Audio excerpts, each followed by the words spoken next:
धरि धीरजु सुत बदनु निहारी, गद गद बचन कहति महतारी। तात पितहि तुम प्राण पियारे, देखि मुदित नित चरित तुम्हारे।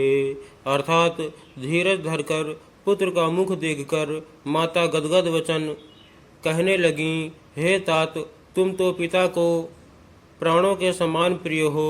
तुम्हारे चरित्रों को देखकर वे नित्य प्रसन्न होते थे। राजुदेन कहूँ शुभ दिन साधा, कहेउ जान बन केहि अपराधा। तात सुनावहु मोहि निदानु, को दिन कर कुल भयउ कृशानु।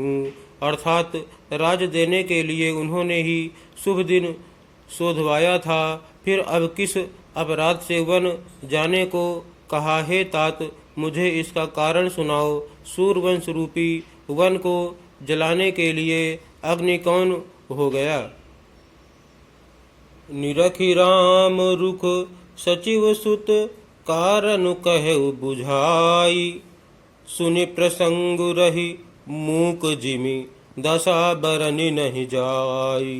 अर्थात तब श्री रामचंद्र जी का रूख देखकर मंत्री के पुत्र ने सब कारण समझाकर कहा। उस प्रसंग को सुनकर वे गूंगी जैसी चुप रह गईं। उनकी दशा का वर्णन नहीं किया जा सकता। राखी न सकई न कही सक जाहू, दुहु भांति उर दारुन दाहू। लिखत सुधा कर गा लिखि राहू, विधि गति बाम सदा सब काहू। अर्थात न रख ही सकती हैं न यह कह सकती हैं कि वन चले जाओ। दोनों ही प्रकार से हृदय में बड़ा भारी संताप हो रहा है। मन में सोचती हैं कि देखो, विधाता की चाल सदा सबके लिए टेढ़ी होती है। लिखने लगे चंद्रमा और लिख गया राहु। धर्म स्नेह उभय मति घेरी, भई गति सांप छुछुंदरी केरी। राखऊं सुतहि करऊं अनुरोधु, धर्म जाई अरु बंधु विरोधु। अर्थात धर्म और स्नेह दोनों ने कौशल्या जी की बुद्धि को घेर लिया। उनकी दशा सांप छछूंदर की सी हो गई। वे सोचने लगी कि यदि मैं अनुरोध हट करके पुत्र को रख लेती हूँ तो धर्म जाता है और भाइयों में विरोध होता है। कहूँ जान बन तव बड़ी हानि, संकट सोच विबस भई रानी।